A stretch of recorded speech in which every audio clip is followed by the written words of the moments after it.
Bismillahirrahmanirrahim. Assalamualaikum warahmatullahi wabarakatuh. Syukur alhamdulillah kita panjatkan kepada Allah yang telah memberikan rahmat dan hidayah kepada kita semua. Tak lupa pula sholawat dan salam kita sanjungkan kepada baginda Nabi Muhammad SAW yang kita nantikan syafaatnya di yaumil kiamah nanti. Sebelumnya, perkenalkan nama saya Nurul Maulidiyah dengan NIM 21263055, mahasiswa semester 4 Universitas PSDKU Tegal.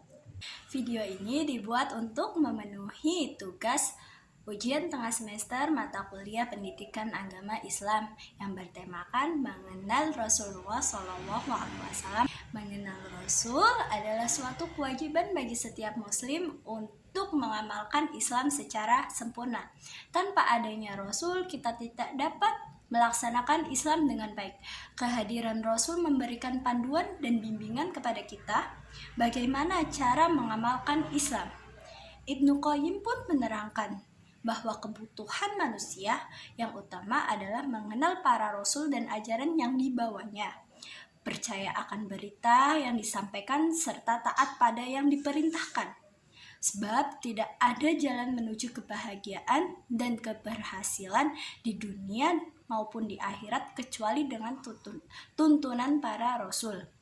Tidak ada pula petunjuk untuk mengetahui yang baik dan buruk maupun keutamaan yang lain kecuali mengikuti Rasul untuk mendapatkan ridho Allah Subhanahu wa Ta'ala. Nabi merupakan seorang lelaki yang diutus oleh Allah di mana ia mendapatkan wahyu berupa syariat. Syariat ini tidak wajib atau tidak harus disampaikan kepada umat manusia. Nabi diutus untuk mengukuhkan syariat sebelumnya. Sedangkan risalah adalah merupakan sesuatu yang diwahyukan Allah Subhanahu wa Ta'ala berupa prinsip hidup, moral, ibadah, dan akidah untuk mengatur kehidupan manusia agar terwujud kebahagiaan di dunia maupun di akhirat. Pentingnya iman kepada Rasulullah. Iman kepada Rasul merupakan salah satu rukun iman. Seseorang tidak dianggap muslim dan mukmin kecuali ia beriman bahwa Allah telah mengutus para rasul yang menyampaikan hakikat yang sebenarnya dari ajaran agama Islam, yaitu tauhidullah. Juga tidak dianggap beriman atau muslim kecuali ia beriman kepada seluruh rasul dan tidak membedakan satu dengan yang lainnya. Tertuang di dalam Quran surat Al-Baqarah ayat 285. A'udzu billahi minasyaitonir rajim. Bismillahirrahmanirrahim. Amanar rasul bima unzila ilaihi min rabbih wal mu'minun. Kulli amana billahi wa malaikatihi wa kutubihi wa rusulihi la nufarriqu baina ahadin min rusulihi wa qalu sami'na wa ata'na ghufranaka rabbana wa ilaikal masir, yang artinya Rasul Muhammad beriman kepada apa yang diturunkan kepadanya, yaitu Al-Quran dari Tuhannya. Demikian pula orang-orang yang beriman. Semua beriman kepada Allah, malaikat-malaikatnya, kitab-kitab, dan rasul-rasulnya. Mereka berkata, kita tidak membedakan seorang pun dari rasul-rasulnya. Dan mereka berkata, kami dengar dan kami taat. Ampunilah kami ya Tuhan kami, dan kepadamu tempat kami kembali.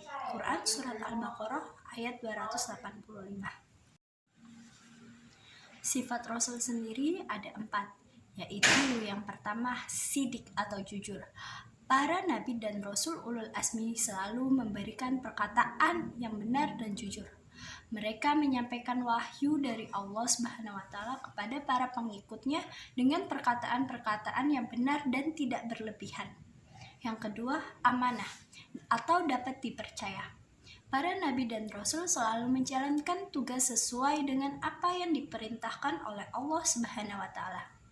Supaya tugas itu dapat dilakukan dengan baik, para nabi dan rasul senantiasa menjaga jiwa raga mereka dari perbuatan-perbuatan dosa, sehingga para pengikutnya selalu percaya dan setia kepada mereka. Yang ketiga, fatonah atau cerdas. Para nabi dan rasul mempunyai sifat cerdas dalam melaksanakan semua tugas serta tanggung jawabnya sebagai nabi dan rasul. Mereka juga dapat memahami semua persoalan pengikutnya dan memberikan solusi serta jalan keluar dari permasalahan tersebut. Yang terakhir ada tabligh atau menyampaikan. Sifat ini selalu dikaitkan kepada nabi dan rasul yang selalu menyampaikan wahyu serta ajaran agama Islam kepada umat manusia. Mereka mengajarkan dan menyebarkan ajaran Islam karena tugas dan tanggung jawab. Tugas Rasulullah SAW sendiri diantaranya yang pertama sebagai pengemban risalah dakwah dalam mengenal Sang Pencipta, menjelaskan cara beribadah, menjelaskan pedoman hidup, membina dengan arahan dan nasihat, serta sebagai penegak dinullah. Keistimewaan Rasulullah SAW sendiri diantaranya yaitu yang pertama, penutup para nabi dan rasul, di mana sesuai dengan Quran surat Al-Ahzab ayat 40 yang berbunyi A'udzu billahi minasyaitonir rajim. Bismillahirrahmanirrahim. Ma kana Muhammadun aba ahadin min rijalikum walakin Rasulullah wa khataman nabiyyin wa kana Allahu bikulli syai'in alima. Yang mana artinya Muhammad itu bukanlah bapak dari seseorang di antara kamu, tetapi dia adalah utusan Allah dan penutup para nabi, dan Allah Maha mengetahui segala sesuatunya. Quran surat Al-Ahzab ayat 40. Keistimewaan Rasulullah yang kedua yaitu menghapus risalah sebelumnya. Selanjutnya membenarkan para nabi sebelumnya, lalu menyempurnakan risalah nabi sebelumnya sesuai dengan Quran surat Ali Imran ayat 50 yang berbunyi Bismillahirrahmanirrahim. Wa musaddiqan lima baina yadayya minat